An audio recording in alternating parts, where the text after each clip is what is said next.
Em 2021, o perfeito será visto em você.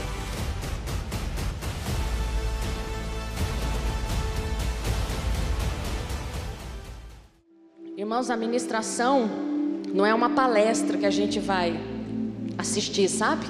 Às vezes quando a gente vai falar com uma pessoa que não está habituada, fala, tem uma palestra lá que eu dou, é legal, porque a pessoa não tem a compreensão. Mas nós que somos filhos, esse é um momento de encontro, em que nós nos encontramos em espírito, em verdade, em vida, para adorar. Então você não é um espectador, você é um participante. Quando você se movimenta e diz amém, quando você faz qualquer movimento, quando você grita, quando você vibra, você não está me animando, porque eu não preciso ser animada. Eu sei aquilo que o Senhor me convocou a manifestar. Mas você está se movimentando, rompendo com o seu limite físico, com as crenças, e declarando, isso é comigo. Amém? Então abra comigo, por favor, a sua Bíblia em Colossenses capítulo 1.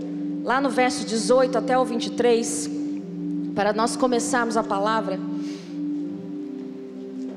Colossenses 1 diz: Ele é o cabeça do corpo, que é a igreja, é o princípio e o primogênito dentre os mortos, para que em tudo tenha supremacia, pois foi do agrado de Deus que nele habitasse toda a plenitude, e por meio dele reconciliasse consigo todas as coisas, tanto as que estão na terra, quanto as que estão no céu, estabelecendo a paz pelo seu sangue derramado na cruz.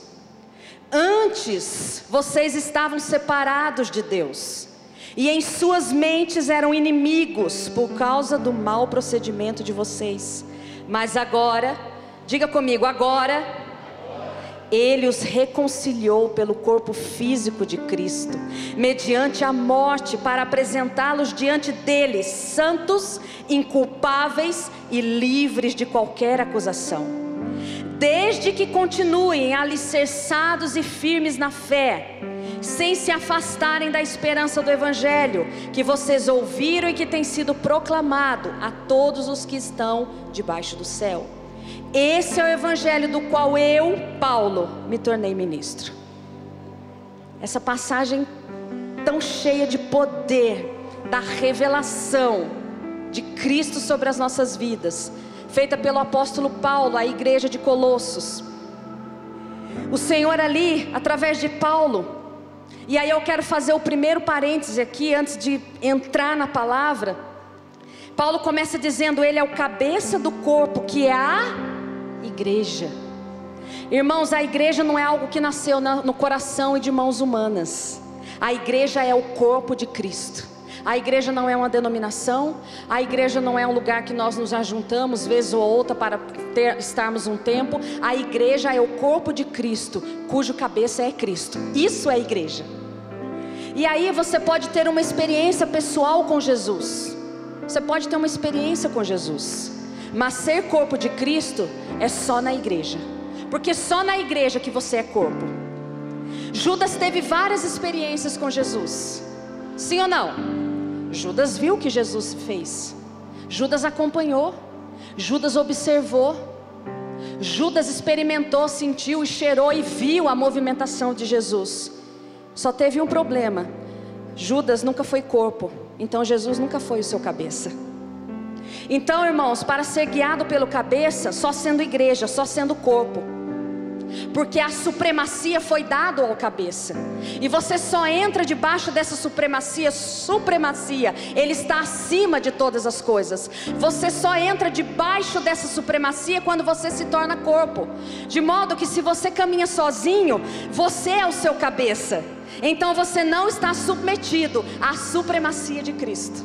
Eu não sei para quem é essa palavra, eu sei que o Senhor me pediu para escrevê-la. Ser igreja é só quando você é corpo, e ninguém é corpo sozinho. Nós somos corpos juntos, sujeitos ao cabeça. Quem caminha sozinho, quem caminha na rede social, não está sujeito ao corpo, portanto não está sujeito ao cabeça. Não faz parte do corpo e não está sujeito ao cabeça. E o Senhor me trazia Judas como alguém que viu o que Jesus fez, que teve uma experiência com Jesus, que observou o que Ele fez, mas nunca se sujeitou ao cabeça, porque nunca fez parte do corpo. E aí todos conhecemos o seu destino. Irmão, você foi criado para ser corpo. Se você tem um entendimento sobre igreja, que muitas vezes possa ter te ferido, ou possa ter conduzido a marcas na sua vida, eu quero te dizer, você não experimentou o corpo de Cristo, porque o corpo de Cristo é sujeito ao cabeça. Ele não fere, ele não machuca, ele aperfeiçoa e te leva à manifestação do Cristo. Qualquer coisa que você tenha vivido distante disso, eu quero lhe convidar a conhecer o corpo de Cristo, esse lugar que flui a vida do cabeça e que nos transforma por inteiro. Amém? Vocês estão aqui comigo? E aí o versículo, Paulo continua dizendo que a Ele, a Cristo foi dado toda plenitude. O plenitude de pleroma. Em Cristo reside todo o pleroma, toda a plenitude. Esse pleroma é algo que é preenchido, é algo que é pleno, é algo que é o cumprimento de todas as coisas. E é por isso que Paulo diz que por isso Ele reconciliou consigo todas as coisas, na terra e no céu.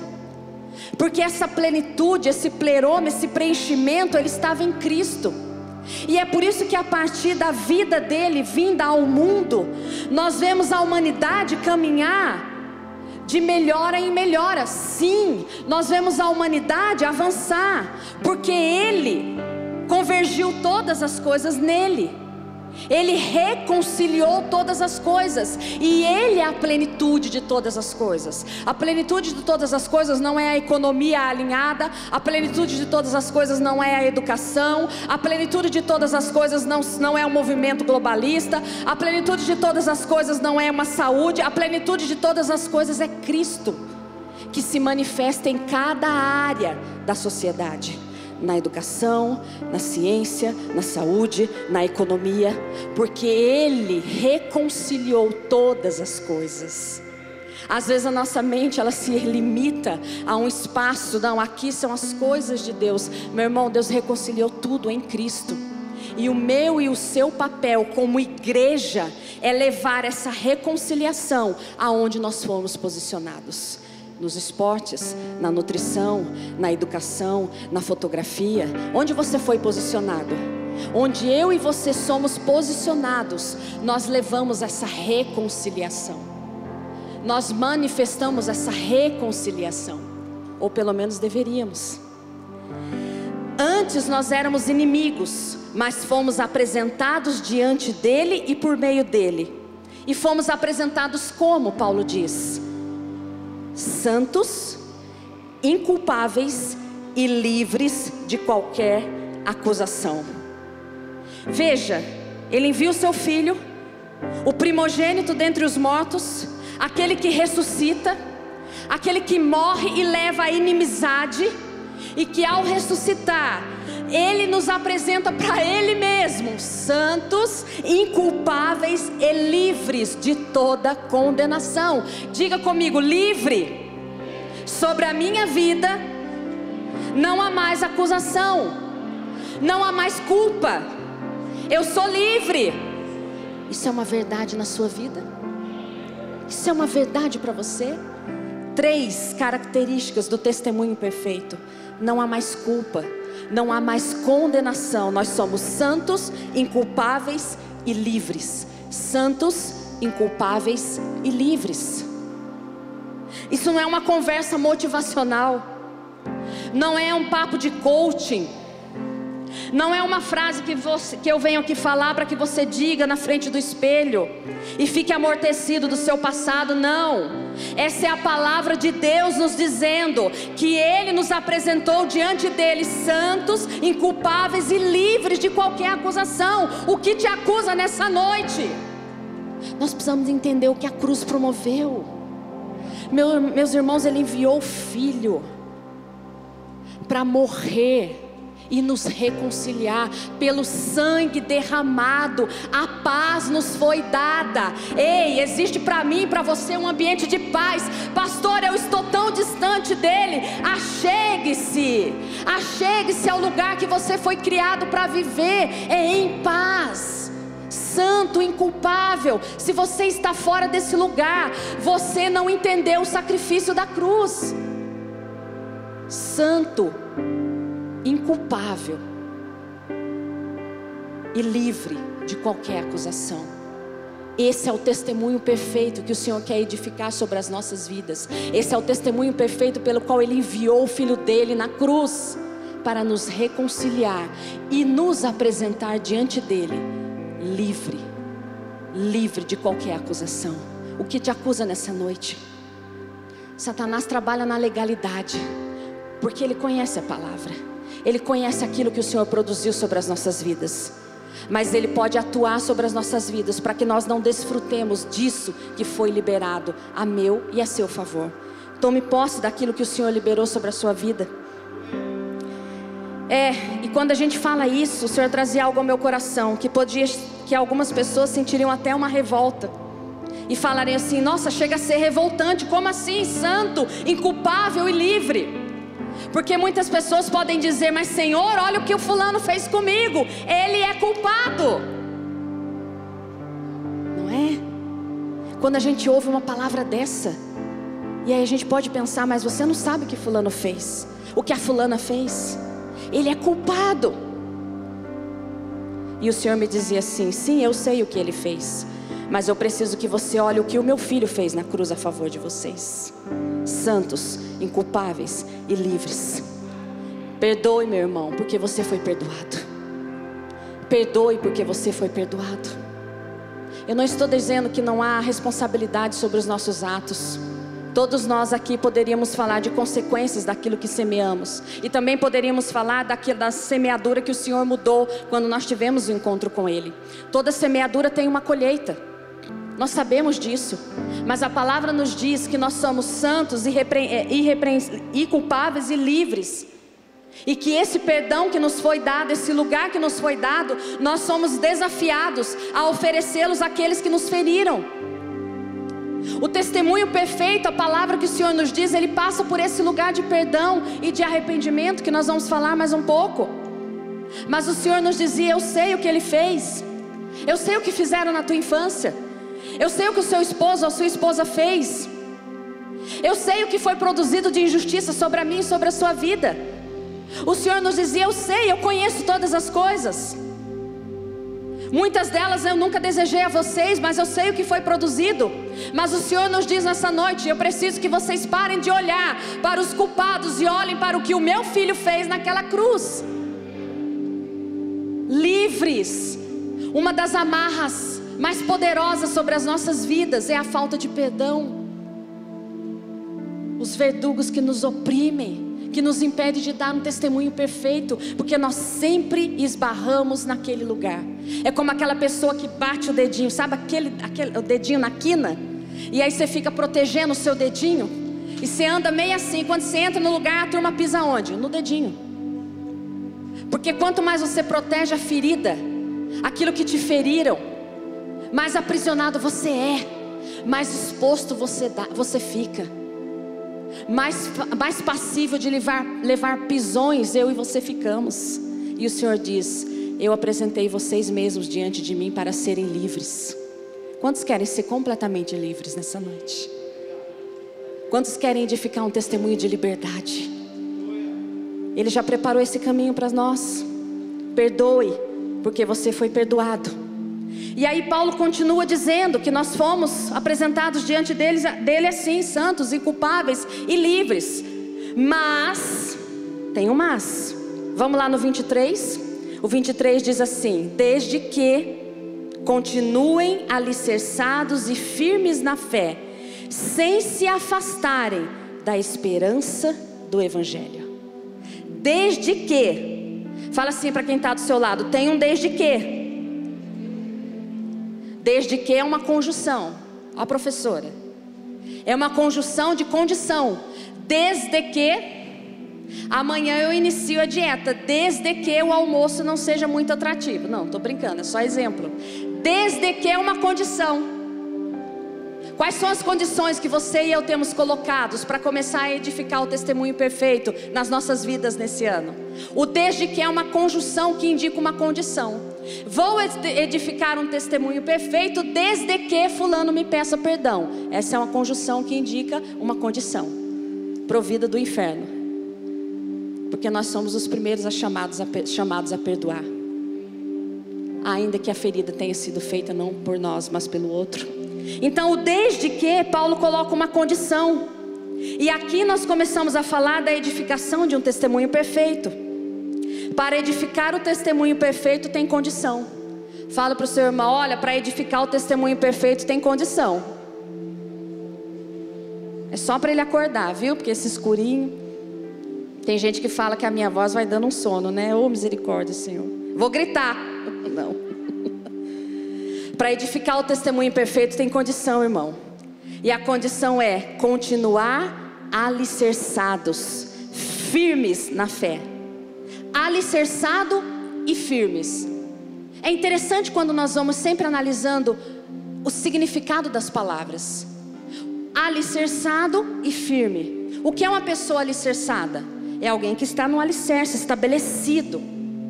Ele está estabelecido em algum lugar, ele está firmado em algum lugar. Ele está naquele alicerce.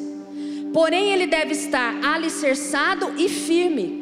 Sabe o que é interessante um dos significados de firme? O firme é alguém que está assentado, imóvel. Daqui eu não saio, daqui ninguém me tira. O testemunho de fé que o Senhor nos fala dar, o desde que e a condição que o Senhor nos fala para edificar esse testemunho perfeito, para desfrutar dessa liberdade, do peso da culpa ter sido retirado, está estabelecido e assentado nesse lugar de fé. Daqui ninguém me tira. O firme, sabe alguém que está firme no lugar? Está imóvel. O pessoal da mídia já falou: ó, fica um pouco firme aqui, porque daí a gente fica para lá e para cá, para lá e para cá. O pessoal em casa fica assim. Isso é estar firme, tem que ficar um pouco firme aqui. Você está firmado aonde? Porque a palavra diz que a condição para nós desfrutarmos desse lugar de liberdade é nós estarmos firmados na fé. Não é firmado no passado, não é firmado no pecado, não é firmado na tua história, é firmado nesse lugar sobrenatural, nesse lugar de fé. O testemunho perfeito é visto em nós quando nos movemos estabelecidos na fé, quando não saímos desse lugar. É quando cremos além, independente da circunstância. Entende por que você tem que estar firme aqui? Olha, mas a fase ficou amarela, mas ficou vermelha, mas ficou verde, mas ficou amarela, e morreu, e aqui, e a máscara, e vem a segunda onda. Aqui, ó, você consegue perceber? Você consegue perceber o tanto de coisa que se movimenta? E você está firme na fé. Você está firme naquilo que o Senhor declarou. É uma década de governo, é um ano de dar um testemunho perfeito. E eu estou firmado nesse lugar, e daqui eu não saio. Mas a Ford vai embora, mas a Ford não vai, mas não sei o que. E eu estou firmado nesse lugar. É esse lugar, e daqui eu não saio. Mas você não está entendendo, há uma crise, a Ford foi embora, os empregos, eu estou firmado na fé, e tem mais, o Senhor nos diz que é um ano de empreender, é um ano de novas coisas, é um ano de ir além. Você está firmado aonde? Nós que somos filhos temos que discernir o nosso movimento, porque senão a gente está repetindo aquilo que o mundo diz. E esse lugar de liberdade não é vivido quando você se move pelo que o mundo diz, mas é quando você está firmado no sobrenatural, independente do que disseram a você. Amém? Vocês estão aqui? Quando cremos além e independente. E sabe, irmãos, é por isso que a igreja, como Paulo diz, o corpo, ele é apostólico e profético. Por isso que a essência da igreja é ser apostólica e profética. Porque param comigo e pensa: você tem a tua história, eu tenho a minha. Nós vencemos em Cristo a nossa história.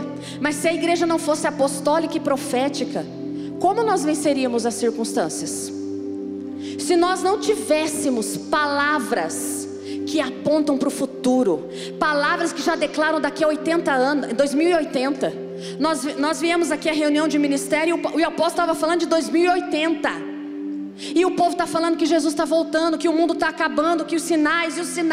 Você imagina uma igreja que não tem o profético e o apostólico. Por isso que Provérbios diz: a falta de profecia, o povo morre, o povo perece.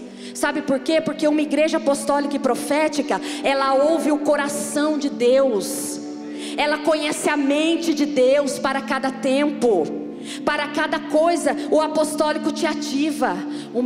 A igreja é apostólica e profética porque o profético ouve a mente e o coração de Deus, e o apostólico nos ativa e nos envia para esse lugar. Então, enquanto todo mundo perece, enquanto todo o mundo se amedronta, enquanto todo mundo se assusta, nós temos uma palavra, nós temos um destino, nós sabemos para onde nós vamos. O Senhor nos diz: década de governo, é já, é agora.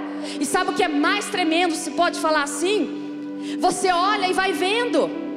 Mas como assim década de governo? Daí você vai vendo o empório sendo lançado. Mas como assim no meio da crise todo mundo fechou, você vai abrir o empório? Aí você vai lá hoje, a inauguração. Como chama o espaço lá da Ingrid? Pilates terapia? Pilaterapia. Abriu hoje o espaço Pilaterapia. Obrigada, Senhor. Aplauda o Senhor.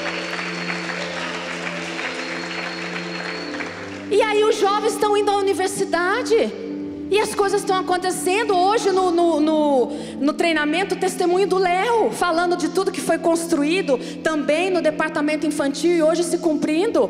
E posso falar de tantas pessoas aqui. Sabe por quê? Porque a palavra profética é quem nos guia, a palavra profética que nos sustenta, a palavra profética que é o apontamento para as nossas vidas, não são as circunstâncias. E por isso nós podemos viver em liberdade, livre do peso, livre da acusação, livre das circunstâncias. Por isso uma igreja apostólica e profética te conhece não pelo que você é hoje. Ei, eu não sei quanto tempo você tem de conversão ou não, eu não sei quais são as coisas que você venceu ou não, eu não sei se você ainda está no pecado, no erro de forma consciente, ou se você está como eu estou, num processo de aperfeiçoamento, em que as nossas imperfeições vão sendo aperfeiçoadas. Mas eu sei de uma coisa: uma igreja apostólica e profética não te conhece pelo que você é e pelas circunstâncias que te limitam. Ela te conhece pelo que você será no futuro, por aquilo que Deus disse sobre a sua vida. Ela olha para você sobre essa perspectiva. E isso às vezes dá trabalho, porque às vezes a gente chega aqui como eu cheguei, sem saber que era filha, espírito de orfandade. E as pessoas falam coisas a seu respeito, e as pessoas vão te apontando a um destino profético e você se recusa a crer, porque a sua mente está paralisada no lugar do passado, na circunstância que formou a sua identidade. Mas uma igreja apostólica e profética fala: eu sei quem Deus determinou para que você fosse, e eu vou trazer isso à existência sobre a sua vida. Isso é uma igreja apostólica e profética. Não é passar a mão da cabeça, não é dizer que está tudo bem, mas é falar assim: você não foi criado para isso, vem aqui que eu vou te levar ao teu destino profético. É só por causa disso que eu posso estar aqui ministrando alguma coisa, porque fui arrancada das trevas, da orfandade, e fui trazida para a maravilhosa luz dele, por uma igreja apostólica e profética que me posicionou como filha, que ativou o meu potencial e que diz todo dia: você pode. Nele você pode, e que me coloca nesse lugar firme na fé. Isso é a igreja do Senhor, irmãos, porque isso é o corpo dele, e é nesse lugar que nós vivemos em liberdade. É a partir desse lugar. Amém? Eu era órfã, acometida pelo espírito de orfandade. Quantos de nós chegamos aqui com esse espírito? Órfãos, sem saber que somos filhos, rejeitados. Mas a igreja apostólica e profética nunca me tratou como órfão. Ei, deixa eu dizer uma coisa para você. Deixa eu dizer para você que me assiste. Numa igreja apostólica e profética você não é tratado como órfão. Pastora, mas às vezes eu sinto. Deixa eu te dizer, a tua ótica está equivocada. Sabe qual é o problema? É que você se vê de acordo com a circunstância, e nós te vemos de acordo com que desde a eternidade você foi criado para ser filho.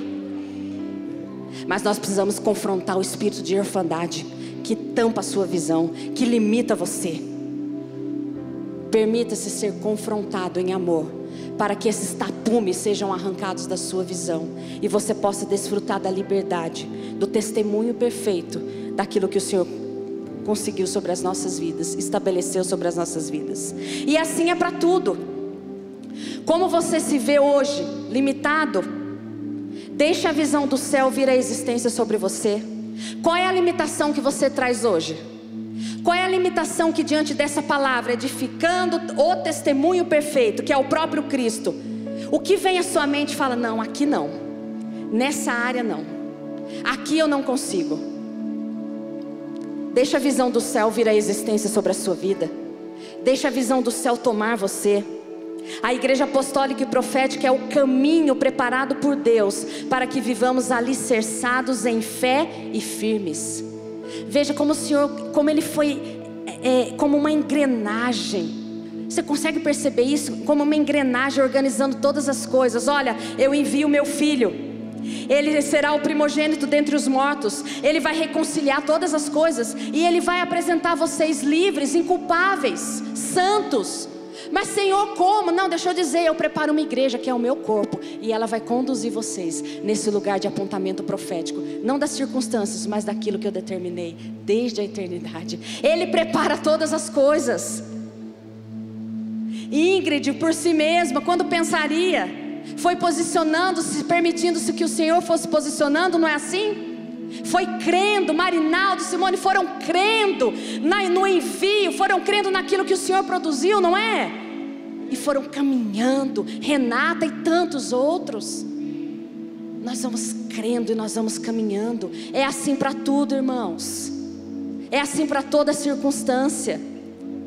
É assim no que diz respeito a você, por exemplo, chegou com uma vida promíscua. Você chegou no pecado. E aí nós olhamos para a sua vida e vemos o quê? A promiscuidade, o pecado, irmão, isso está posto. Mas nós vemos a santidade que há em você. Nós vemos a integridade, o caráter do Senhor em você. E ainda que seja como fórceps, nós arrancamos isso da sua vida. Nós trazemos à existência, a igreja traz à existência aquilo que o Senhor determinou. Diga comigo, alicerçado e firme na fé, para edificar o testemunho perfeito, sem nos afastarmos da esperança do Evangelho, é o que Paulo diz. A esperança, o que é o Evangelho? As boas novas. O Evangelho não são as boas novas, não são as boas notícias, aquelas notícias, olha irmão, está chegando um carro para você, 0 quilômetro, não é da Ford. Olha, a sua casa está chegando. Será que são essas boas novas? Irmãos, as boas novas não são notícias, não são bênçãos, não são coisas materiais. Deus tem tudo isso para nós. As boas novas é o próprio Cristo. As boas novas são o próprio Cristo, o Verbo, a palavra que se fez carne e habitou entre nós. Ele é a boa nova. O seu reino é a boa nova, e todas as coisas, a prosperidade, a vida financeira, o casamento, o empreendimento, todas as coisas convergiram e estão nele. Então a chave não é buscar as coisas, mas é buscar a Ele, que é a boa nova, porque Ele prepara caminho no meio do deserto. Ele pega do nada e faz tudo, como eu, do nada e faz alguma coisa. Ele faz assim porque Ele é a boa notícia que você precisa. Ele é a resposta para a questão no seu casamento, na sua identidade, com os seus filhos. Ele é a boa nova, e nós devemos permanecer nessa boa nova. Ele é a boa nova que, quando o seu corpo foi partido na cruz, nos reconciliou diante dele. E nós não devemos nos afastar dessa boa nova. Nós devemos estar firmes em Cristo. Mas aí você pode perguntar, então como nós podemos nos afastar? Porque Paulo coloca essa condição. Ele fala, olha, santos, irrepreensíveis e inculpáveis, desde que, se Paulo coloca uma condição, veja, toda uma condição ela pode ou não ser cumprida. Toda condição pode ou não ser cumprida. Então Paulo diz que nós vamos viver nesse lugar desde que cumpramos isso. Não nos afastemos da boa nova, que é o próprio Cristo. E como é que nós podemos nos afastar? Vai lá comigo, Lucas 5, 29 e 32.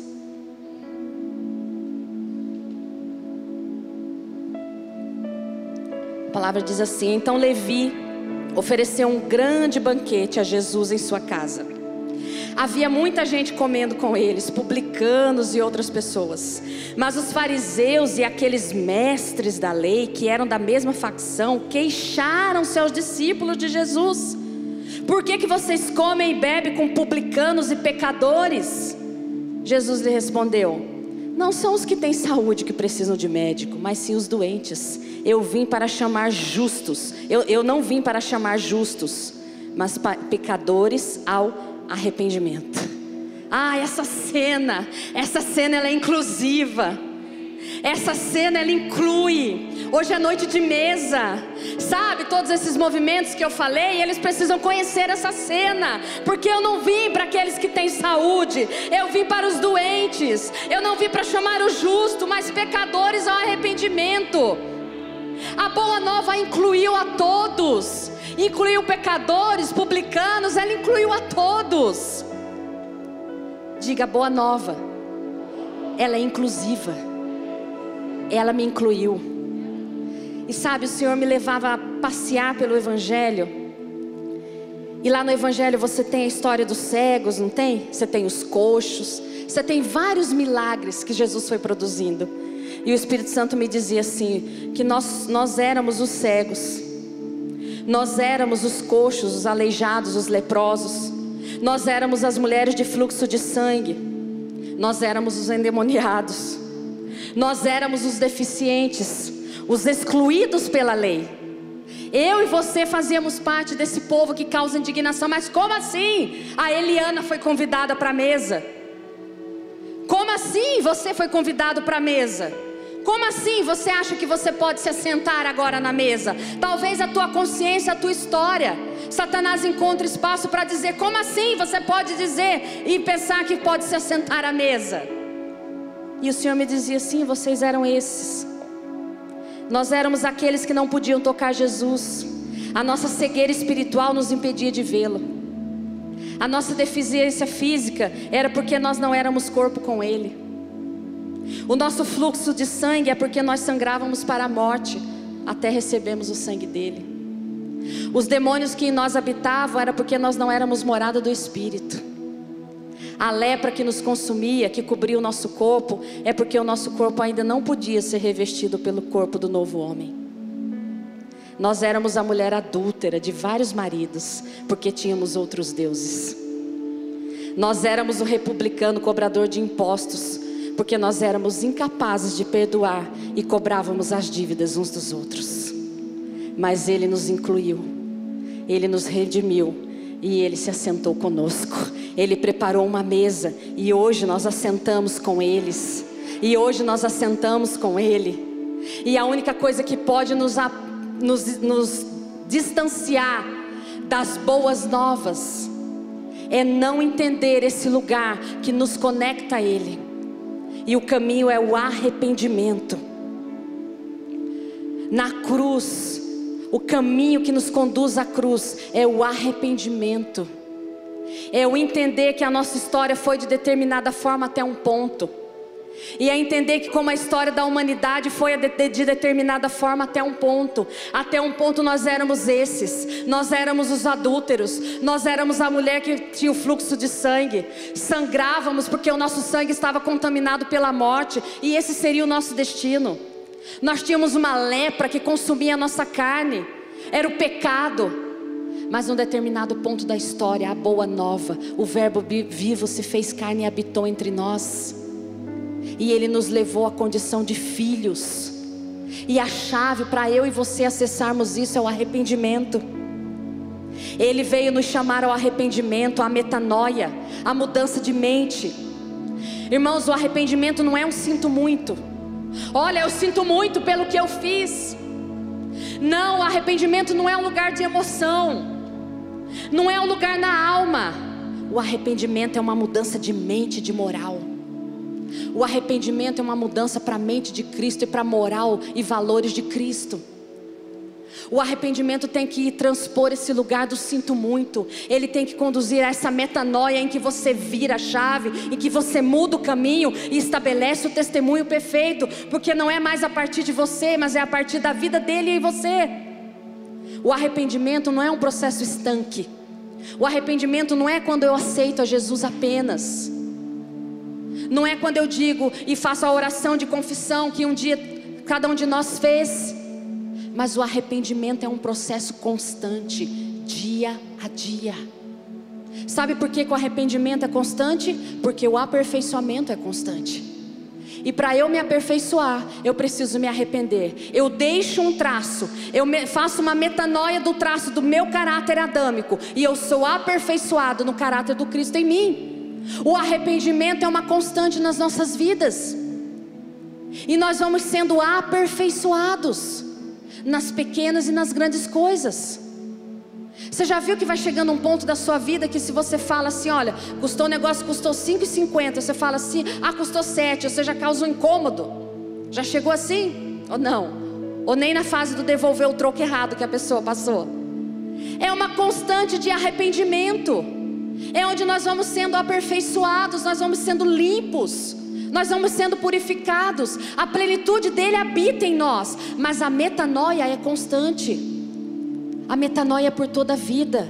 E é por isso que você consegue ler um versículo hoje, quando você o lê amanhã, você, uau! Porque a sua mente foi transformada, aperfeiçoada. E você consegue ouvir e ler aquela palavra a partir da mente do Cristo que há em você, que foi aperfeiçoado. Amém, irmãos?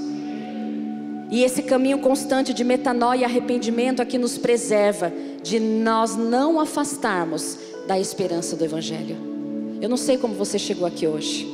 Eu sei que aquela mesa que é inclusiva, que incluiu a mim e a você, ela te convida a essa metanoia. Ela te convida a esse lugar de arrependimento. Aquele memorial do que o Senhor promoveu na cruz, onde o corpo dele foi partido e o seu sangue foi derramado. E esse caminho de arrependimento chegou até mim e a você. E nada nem ninguém pode nos impedir de acessar esse lugar de arrependimento, porque isso é entre você e Ele. Achegai-vos, vocês que estão doentes. Eu vim para os pecadores. Eu vim para conduzi-los a um lugar de arrependimento. Mateus 5, 43, 48. Eu leio aqui para ganhar tempo. O versículo que fala da perfeição. E ele diz assim: ouvistes o que foi dito? Amarás o teu próximo e odiarás o teu inimigo? Eu porém vos digo: amai os vossos inimigos, bendizei o que vos maldizem, fazei bem aos que vos odeiam, e orai pelos que vos maltratam e vos perseguem, para que sejais filhos do vosso Pai que estás nos céus. Porque Ele faz que o sol se levante sobre maus e bons, e a chuva desça sobre justos e injustos. Pois se amardes os que vos amam, que galardão tereis? Não vos fazem os publicanos também o mesmo? E se saudardes unicamente os vossos irmãos, o que fazeis demais? Não fazem os publicanos também assim? Sede vós perfeitos, como é perfeito o vosso Pai que estás nos céus. Paulo relata o caminho que o Senhor nos tirou da culpa. E agora Jesus aqui apresenta um chamado de sermos perfeitos como o Pai é perfeito. Diga assim: há em mim a capacidade de ser perfeito como Deus é perfeito. Essa capacidade está sobre nós. Mas olha que interessante, antes de Jesus falar sede perfeitos como o Pai é perfeito, Ele traz algumas condições básicas. Nós estamos falando de condições. Nós estamos falando do entendimento do que é construir, edificar o testemunho perfeito. E aqui o Senhor vai falar de outras condições para edificar esse testemunho. E sabe, antes de falar em sermos perfeitos, Jesus nos chama a manifestarmos uma justiça que excede o nosso entendimento de justiça. Primeira condição: não se afaste, fique firme, persevere na fé. Não se afaste da boa nova que é o próprio Cristo em você por meio do arrependimento. Próxima condição: trilhe esse caminho que o Senhor coloca. Qual é o caminho? Olha a palavra: ame o seu inimigo, exceda a justiça. Porque amar o teu próximo e odiar o inimigo era o que a lei dizia. Mas Jesus vem trazer a justiça que excede, que confronta, e como Ele diz, faz trapo de imundícia sobre a nossa justiça. E Ele diz: ama o teu inimigo, Bendiz quem te maldiz. Você sabe o que é maldizer? É falar mal. Sabe o que Jesus está falando? Olha, ama o teu inimigo. E aquele que fala mal de você, sabe aquele que fala mal de você, o vizinho? Sabe no trabalho? Sabe na família? Sabe naquele local que você estuda? Aquele que fala mal, então, você fala bem. Você bendiz. Você vai bendizê-lo. Ele traz outro padrão. Fazer bem ao que me odeia. Sabe aquela pessoa que te odeia? A palavra de Deus nos diz que nós devemos fazer o bem a ela. E ore pelos que te maltratam e perseguem. Sabe aquela perseguição do chefe? Sabe aquela perseguição de um amigo? Sabe aquela perseguição de um parente? O Senhor nos diz: ore pelos que te maltratam e perseguem, para que seja filho do Pai do céu. E aí o Senhor fala que quando nós cumprimos essa justiça, que é a dele, nós criamos uma identificação com a paternidade dele sobre as nossas vidas. Sabe por quê? Porque ele nos amou primeiro. Você pode dizer: Senhor, mas é tão difícil amar o inimigo, amar quem me odeia. O que nós éramos antes? Inimigos de Deus. E ele nos amou em que condição? Ele não me amou quando eu me tornei uma pastora. Ele não está esperando você ser aperfeiçoado e chegar na plenitude do que ele tem na sua vida.